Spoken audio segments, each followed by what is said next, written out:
What's up, nerds? This is Bibs, and today we're gonna talk about compression. I have 10 tips for you to understand the concept better, and also a couple of techniques so you can get the most out of your plugins.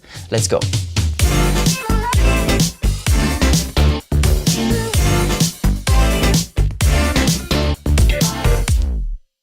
Number 1, different dynamics convey different emotions.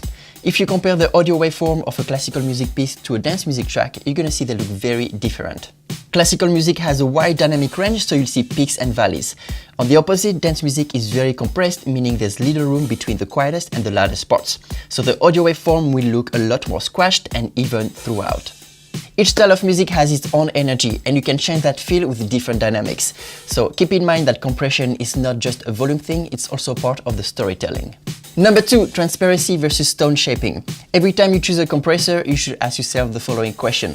Do I want something that simply reduces the dynamics, in which case you should go for a transparent compressor, something that will only even out the volumes?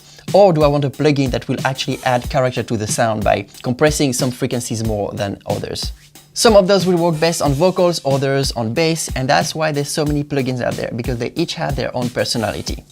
Number 3, modern versus vintage compressors. Don't buy into the hype of the old vintage compressor gimmick. Just because it's old doesn't mean it's good. They were great back then and still are amazing today if you want to go for that specific sound, but usually they are not the best tools for pop music or dance applications. So if you're looking for edge and precision, look more into companies that use present-day technologies.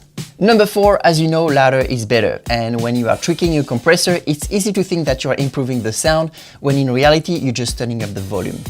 There's a great feature in FabFilter Pro L that turns down the output as you drive the signal into the plugin. So you always hear the same perceived volume, but compressed differently. Number 5, upward versus downward compression.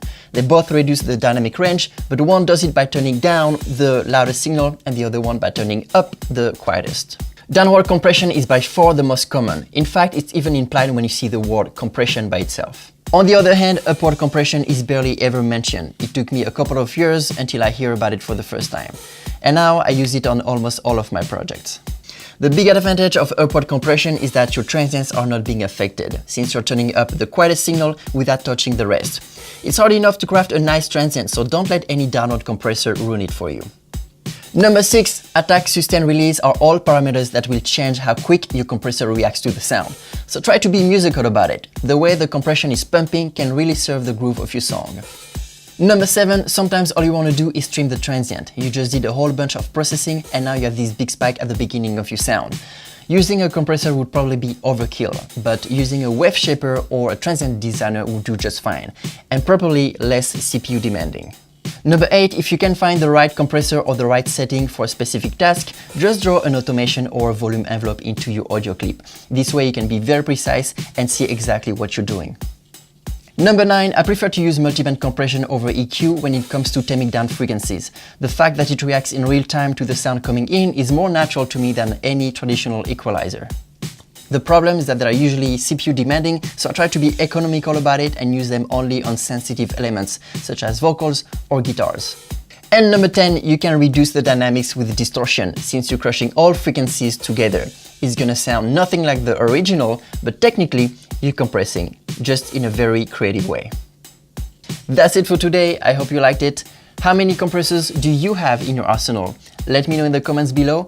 Thanks for watching, and I'll see you guys next time.